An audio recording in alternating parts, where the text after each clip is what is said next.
have a personal fondness for relationship dynamics along the lines of, are you in love with me?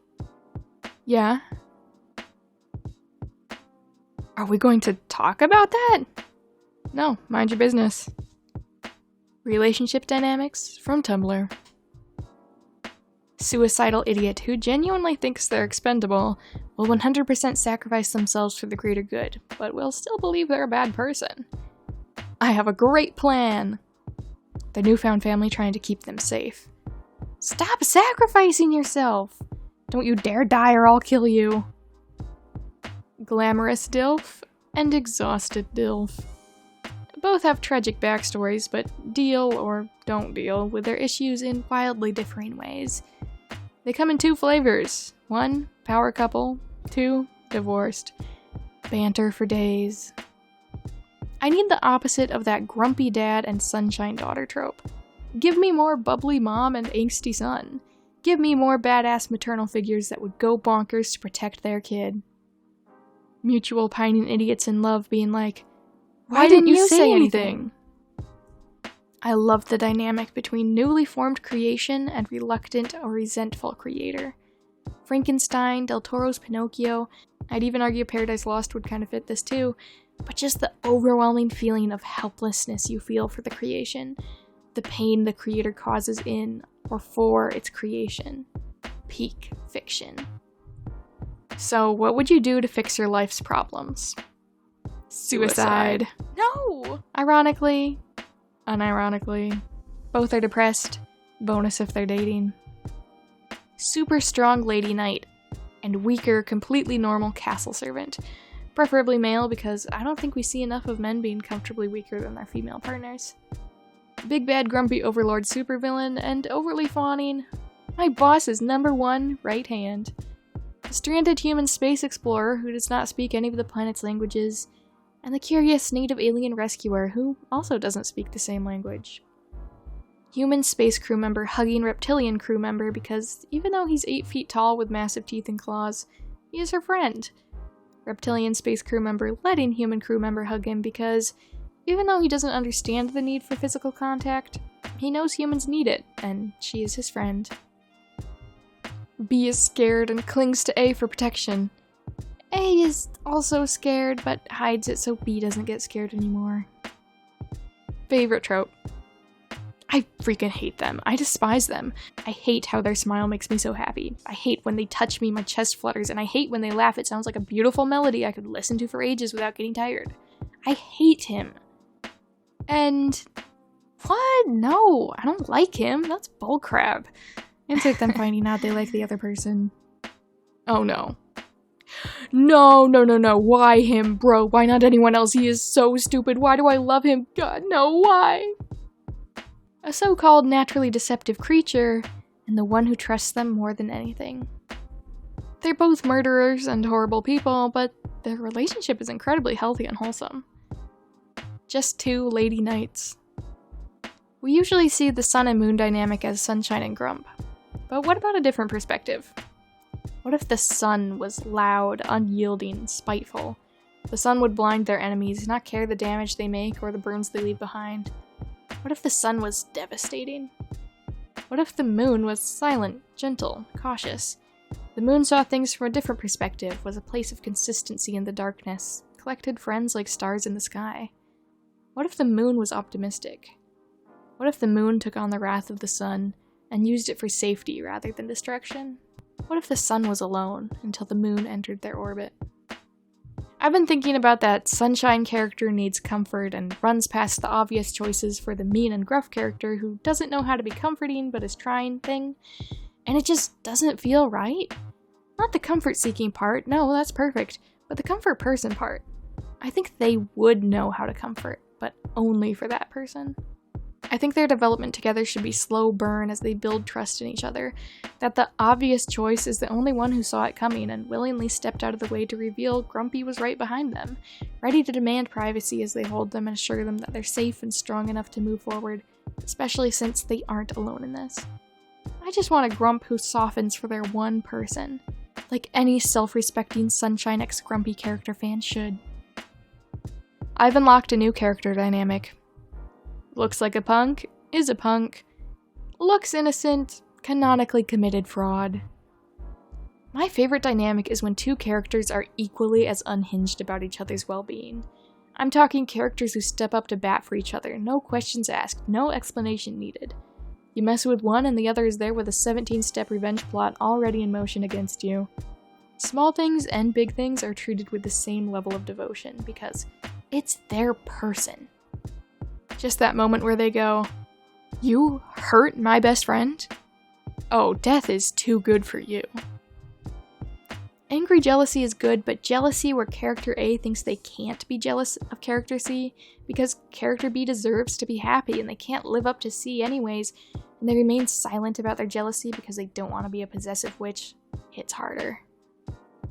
Character dynamic I want to see. Character that has no name and doesn't care for one. And the character that gives them a name but sucks at remembering names, so it's a new one every single time. So, I had an idea for a character dynamic.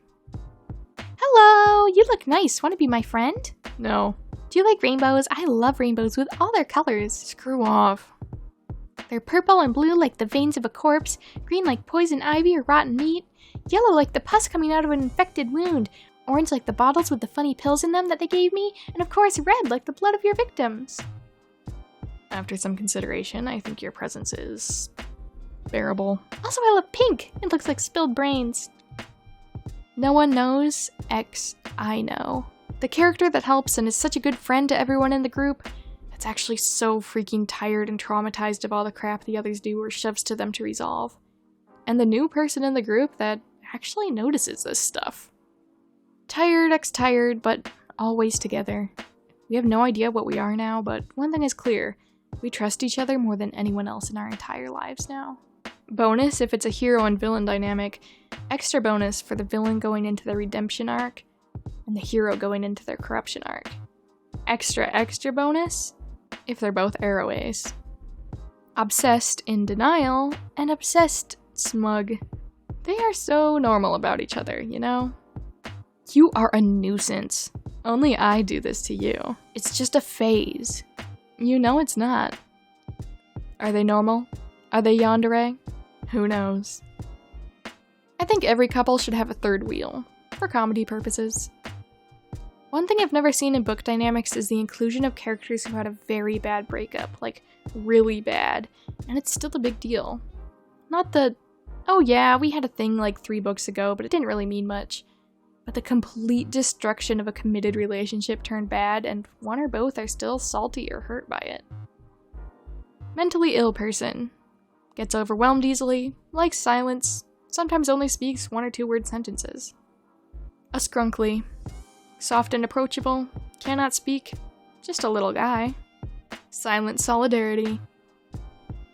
Underrated relationship dynamic is, "You're my best friend, and that is really embarrassing for me." But mutual. A mutual sense of, anyone in the world could have been my best friend, but no, it has to be you. Derogatory. A tall person with long arms and a short person with short arms, whose heights and arm lengths cancel out and create prime hand-holding conditions. That's like PEMDAS or something. Poetic, complementary existence. Dumbass and actually dumb. So the plan is we will commit arson on our own hope and frame the 5th grader gang to use the insurance money to buy a tank and terrorize the nearby convenience store so when the cops are called, we'll easily overpower them and demand they'll release Grandpa from the prison of Wales. You can arrest whales? You know how the villain does the, "We're not so different, you and I," thing? Imagine if it went the opposite way. A hero saying that to a villain will naturally laugh or scoff or respond with snark at first. But eventually they start to question things. I want to see them struggle and push it away and naturally, as a villain, deal with it in ill-advised ways. Someone grappling with their own morals, not worrying about being bad, but about being good. Because villainy is all they've ever known, or what they've known the longest, and they don't know who they'd be if that part of them was gone. Loved, perhaps. Character dynamics, but they're my little brain guys that I made that live in my brain. Lacy, flowery, polite girl who drinks tea with one pinky lifted, and the scruffy, stinky feral rat boy who thinks she's cool. He probably has fleas. They're best friends. Queer platonic co-parents who run a bakery. It's always slightly on fire. The bread tastes amazing, though. I thought I assassinated you centuries ago when you were the monarch. Your death is written in textbooks. Time traveler. And aren't you the asshole that killed me centuries ago back when I was the monarch? Explain why I'm still alive, because I know you had something to do with it. Immortal. Awful person who manipulates everyone around her and treats them like crap and knows it. And the awful person who thinks she's a good person, who also manipulates everyone around her, but for a good reason. Himbo jock guy and smartass jock girl. They used to think they liked each other. They now know that they're both Aroace. Whoa, it's okay. You haven't lost them yet. You've got me, and I've got your back. Let's go and get them, the best friend says, patting the main character's shoulder. You don't understand. I need them. They mean more than anyone, and I can't lose them. That's what I want the main character to say. They'll crumple into a ball and sob into their arms, unable to think of anything else. Their best friend will step away, and all eyes will pan to them. First, a shaky smile. Maybe some disbelief. Unbelievable. They knew their friend was in it deep, but this sticks in like an arrow. They will walk away, walk a little further. The main character will not notice, and we will see their best friend rip open that shaky mask to reveal hollow eyes. Maybe some anger, maybe some selfish pain. Unbelievable. As if they have not lost anything themselves on this quest. It's selfish, but why can't he grow up? So tired of being the one who always knows what to say. Exhale, inhale. Love is a choice. They turn back and trudge towards their favorite person, the main character. Wait, where's he gone? He left? But how? He can't do a thing without you. No, you need to go find him now. And he says from behind you, you just don't get it. I'm going alone. Rejecting all the hearts you have placed in his hands. Character A dances with character B one last time as doom waits right outside their door. Thank you for watching. I hope you enjoyed it. Let me know your own favorite character dynamics. If you enjoyed any of these posts, please go check out the Tumblrs that originally posted them. As you can see, I left their names in the corner because crediting people is important. So don't forget to credit people where you can. And yeah, if you liked it, go check them out and support them too, because I wouldn't have been able to make this video without them. Again, thank you for watching, and I hope you all have a wonderful day.